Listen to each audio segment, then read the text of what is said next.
who inspires you? Who inspires me? Yeah. Are we recording or are you asking me? No, we're good. Okay, cool.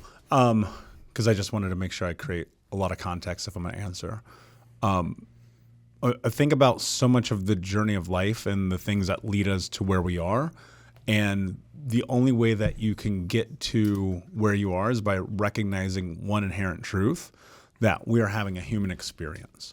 And that in this human experience, we are connected vastly and deeply to other human beings.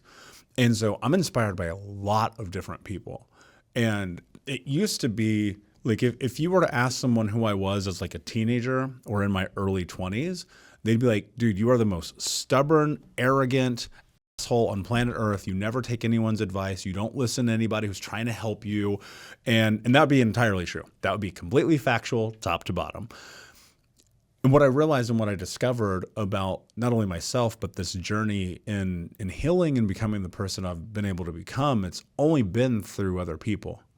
I mean, if I really like nuance it down, I mean, I'm inspired by my little brothers. They're absolutely incredible, like watching their journeys, especially from where we come from, inspired by my sister, my community, my circle of friends. Like, dude, I literally am friends with some of the greatest people on planet Earth, right? And I see what they do and I go, damn, that's amazing. And I'm cheerleading them, right? I want them to succeed, honestly, sometimes probably more than myself.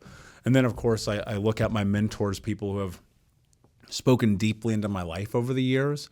And, you know, those would be people like Tom Bilyeu and David Meltzer and Anthony Trucks, people who literally like right now I can call them and I know that they have my back. No, that's cool. It's cool that you have such great people in your corner. And what I see with a lot of people is they go through variations in life where they become almost like different people. It's almost like that part of them is gone and they're now someone new. Would you see yourself as like the same person as you were when you were younger, or would you say you've transformed into different variations? And if so, do any of those prior ones inspire you? I think there are some characteristics still that I would say are inherent in me. Like, I am still stubborn, like no questions asked, dude. Like, and that has driven me to success in a lot of ways, because when I get focused on something, I'm in. Like, when I make a decision, it's done. There is a general curiosity, as I think probably an inherent trait of mine, to find information. And so when I was a kid, we were absolutely dirt poor. I mean, we were on poverty, we were on government food. A lot of my clothes would come from the church or the Goodwill. Or I remember one time, like, I stole this jacket out of the lost and found at school because I didn't have a jacket. And like the next day, this kid's like, that's my jacket, right? And so we're that poor. Well, a byproduct of that is that our electricity would get turned off all the time. And I grew up in Indianapolis in the middle of America. And summers in Indianapolis are 100 degrees and sweltering hot humidity. And so I would go to the library, which was about 3 blocks away from my house, just off the corner of like 28th and Georgetown. Or it might have been 32nd and Georgetown. I might have done that backwards. And I would just sit in the library all day and read. But I only read nonfiction. Like, I was reading biographies about people when I was 8 years old, because I wanted anything other than my life, right? And I was like, if I can learn from these people, not so cognizant of it at that young of an age, but I was like, if I can learn from these people, maybe that goes over into these other elements and areas of my life. And I'm the kid who got in trouble for reading other books in school, right?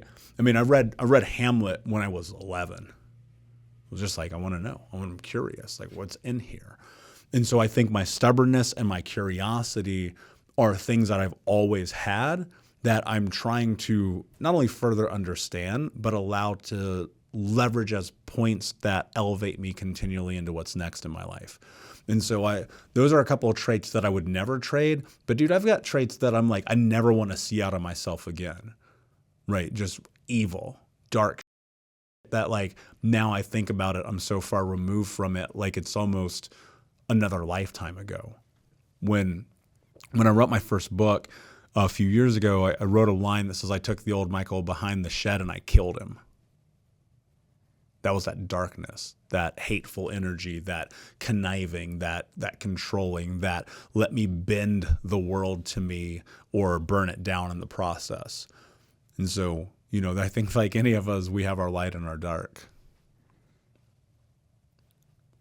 Do you have that person still in you then? If you killed that guy, you have morphed into someone else, right? Do you like comic books? Mm-hmm. Yeah. You ever seen X-Men? Yeah. Okay. So we know in X-Men, like, you have to learn how to control your powers, whether they're good or they're evil. You have to learn how to control them. And that's what I had to do.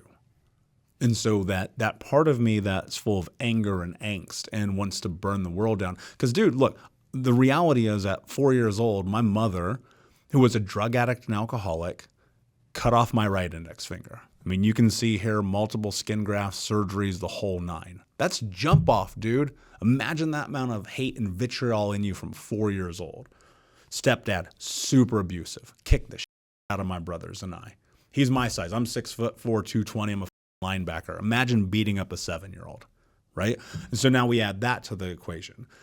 Getting adopted by my grandmother was simultaneously one of the best and worst things that ever happened to me. I'm biracial, black and white.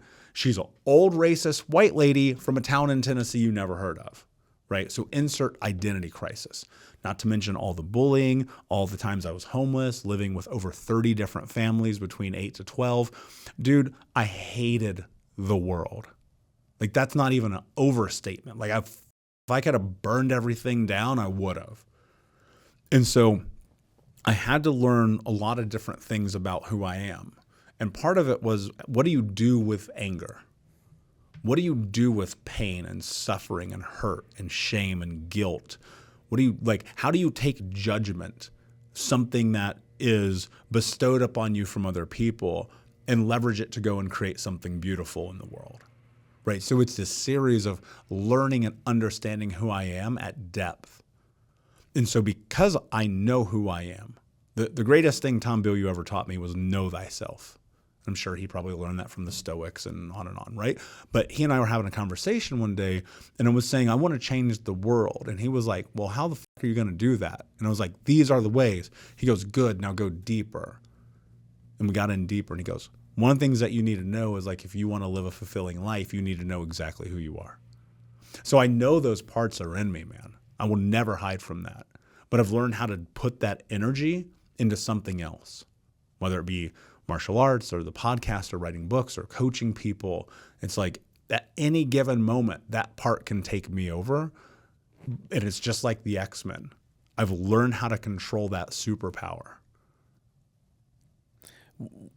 Thanks for checking out this short clip from the full podcast I did. If you want to see another clip, go ahead and click the link right here. Or if you want to see the full podcast, you can click the link right here and check it out.